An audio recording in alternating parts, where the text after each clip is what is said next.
మనకి రీసెంట్గా యువరాజ్ సింగ్ వాళ్ళ ఫాదర్ అయిన యువరాజ్ సింగ్ గారు రోహిత్ శర్మను ఉద్దేశించి కొన్ని కామెంట్స్ అయితే చేయడం జరిగిందనమాట. అయితే ఆయన ఏమన్నాడు అంటే, ఇది మనకి రేపు 2027 ఓడే వరల్డ్ కప్ వరకు రోహిత్ శర్మ ఉంటాడా లేదా అనేది ఒక డౌట్ఫుల్గానే మిగిలిపోయింది.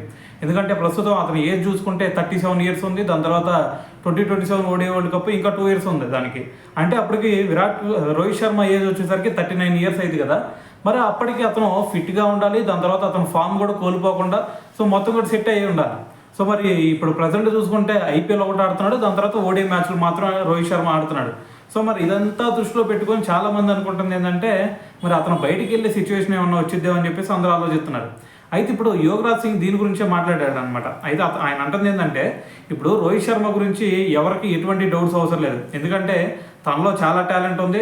దాని తర్వాత చూసుకుంటే మొన్న ఛాంపియన్స్ ట్రోఫీలో కూడా మరి అతను మ్యాన్ ఆఫ్ ద మ్యాచ్గా కూడా నిలిచాడు.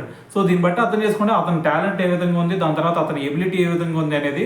మరి ఇది తెలిసి కూడా చాలామంది అతనిలో ఫిట్నెస్ ఇష్యూస్ ఉన్నాయి, దాని తర్వాత ఇంకా అతను ఆటకు పనికిరాడు అని చెప్పేసి చాలామంది మాట్లాడుతూ ఉన్నారు.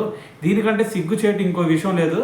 కానీ మీరు ఒకటే గుర్తుపెట్టుకోవాలి, ఏంది, రోహిత్ శర్మ మన టీంలో కనుక ఉంటే మిగతా బ్యాట్స్మెన్స్ అందరూ కూడా ఒక ఎత్తు, దాని తర్వాత రోహిత్ శర్మ ఇంకో ఎత్తులాగా ఉంటాడు.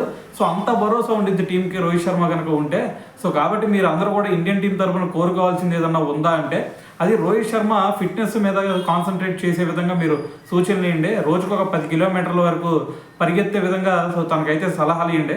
దాంతో మరి 40 ఇయర్స్ కాదు, ఏకంగా 45 ఇయర్స్ వరకు కూడా ఆడగల ఎబిలిటీ రోహిత్ శర్మలో ఉండేటప్పుడు. మరి దీని గురించి అతని ఫిట్నెస్ గురించి ఎవరు కూడా మాట్లాడటానికి వీల్లేదు అని చెప్పేసి యువరాజ్ సింగ్ గారు అయితే మాట్లాడటం జరిగిందనమాట. అయితే దీంతో పాటు ఆయన ఇంకో విషయం అంటే ఏంటంటే డొమెస్టిక్ మ్యాచెస్.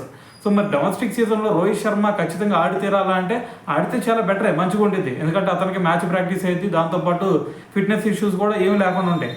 మరి అతను డొమెస్టిక్ సీజన్ మాత్రం ఆడితే మాత్రమే మరి ఇక్కడ ఇండియా టీంలోకి ఎంట్రీ ఇస్తామంటే ఇంతకంటే దారుణమైన సిచ్యువేషన్ ఉండదు. అతన్ని ఒక ప్రాక్టీస్ సెషన్ లాగా డొమెస్టిక్ సీజన్ ఆడుకోమని చెప్పండి.